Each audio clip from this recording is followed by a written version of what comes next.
The first match, Moxley is back.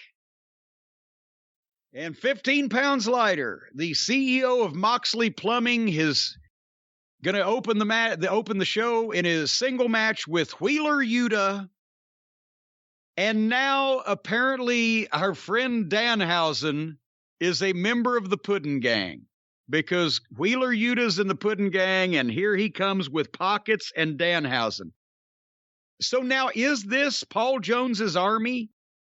And every time they come across and sign some kind of comedy performer, they're going to go in the Puddin' Gang? Is this what we're going to be subjected to?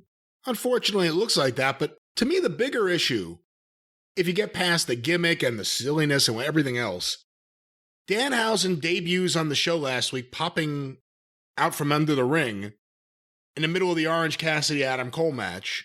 Yeah. And then he just kind of walks away. And then on social media, they announce he's in AEW.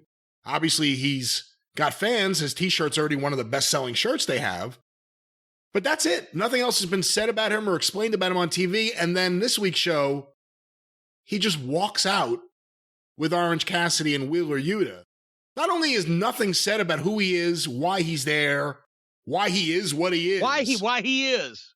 But they immediately, to me, make him less special, if you want to look at it that way, when you have, for no reason, he's walking out there with this other act that's already established. In being bad, mind you, but they've already been there for a while. Why would you incorporate him with that? Well, and also, besides no explanation, it's Danhausen. Okay, for all the people who know, they know. There's a lot of people that don't know who Danhausen is. Have we given up on all of them? So shouldn't we say, give some explanation that Danhausen, he didn't look like a wrestler. He's a wrestler, apparently. He's just been signed. He looks like that for some reason. He's going to be doing something. And how many members of the Puddin' Gang are there now? 22? So they signed somebody else and put him in with them. There's Pockets. There's Muffin Top. There's Flatlander. There's old Wheeler here.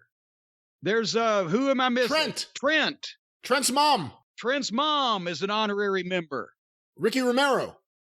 Rocky Romero. Rocky Romero, not Ricky Romero. Yeah, Ricky Romero probably wouldn't hang out Ricky Romero with these people. Dory Funk Sr. would get really pissed at Ricky Romero if he hung out with these people.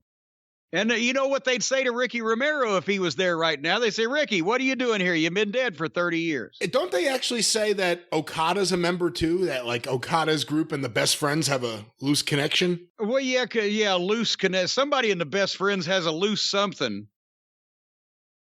Well, you know, we when we asked last week, why is my, and we came to anus throbbing, we couldn't figure out whether it was throbbing because it was too tight or too loose.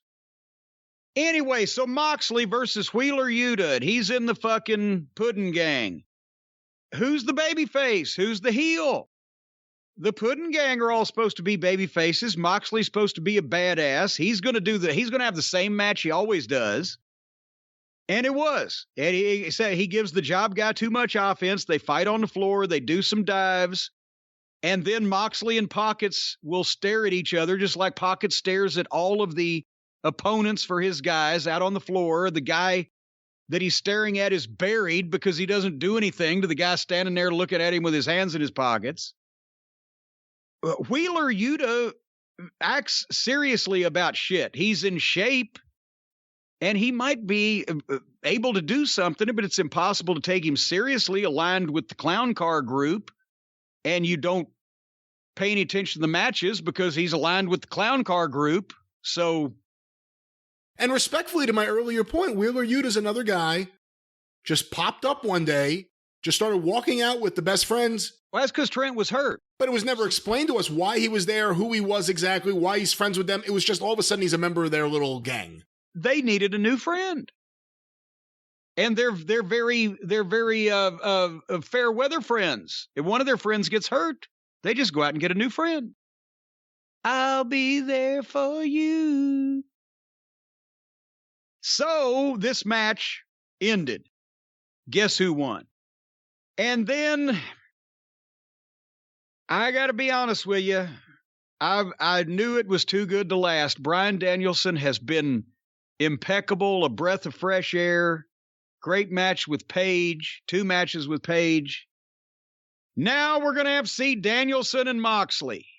And that's like, here's this delicious, custom-made birthday celebratory cake from the finest baker in town. And here's the goddamn stale Twinkie from the Shell station. Put them together, and the delicious cake doesn't really make the Twinkie taste better, but the Twinkie will drag down the delicious cake. And that's what's happening. Now, Moxley is going to drag down Danielson. I don't know what they're doing here. We're going to find out, but Danielson does a good promo as usual. But the point he was making was he and Moxley shouldn't fight each other. They should fight together. There's no reason why the entitled millennial cowboy Adam Page should be the world champion.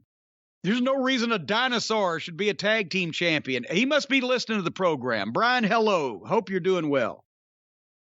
And basically, Danielson saying, you and me together, we could run this place. Well, somebody needs to, so it might as well be them.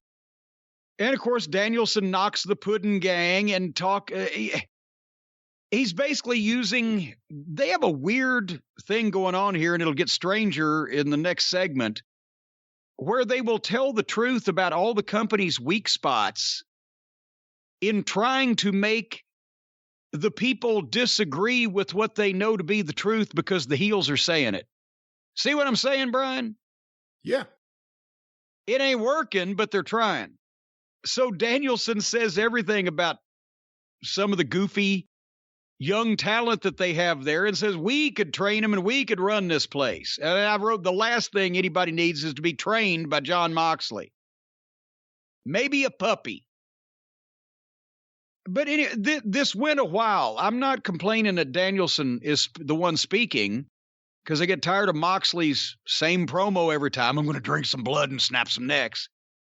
But Moxley standing there with the look on his face like he's portraying like he's trying to think, and he's somewhat indignant, but yeah, he's rolling his eyes, but yet you don't know for sure what he's going to say. And then he made some faces to the camera, and Danielson says, what do you think about it? It's a lot to take in. Throws the microphone down and leaves.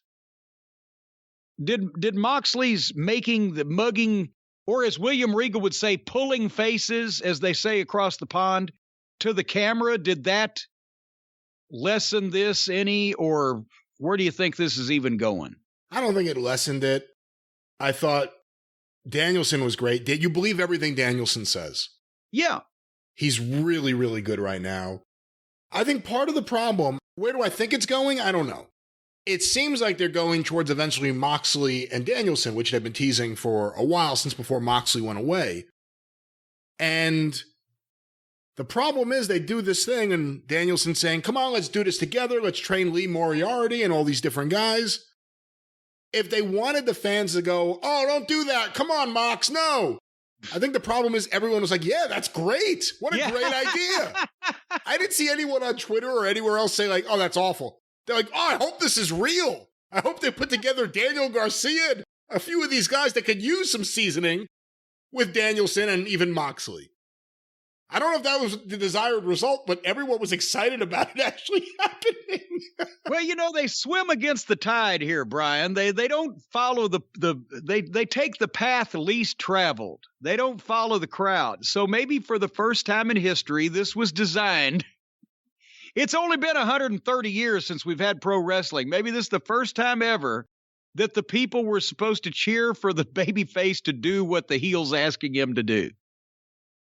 That would be a landmark happening. And by the way, it would be a very New Japan thing, or very just Japan in general. If they really did do something where like a Bryan Danielson had some of these young guys, like a Daniel Garcia, or a Wheeler Yuta, or a Lee Moriarty, who are young enough and haven't been on TV too much that they are all new and fresh.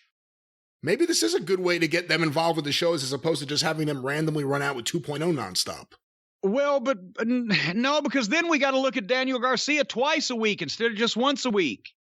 While the Briscoes are still on a chicken farm in Delaware and FTR's on the back of a milk carton.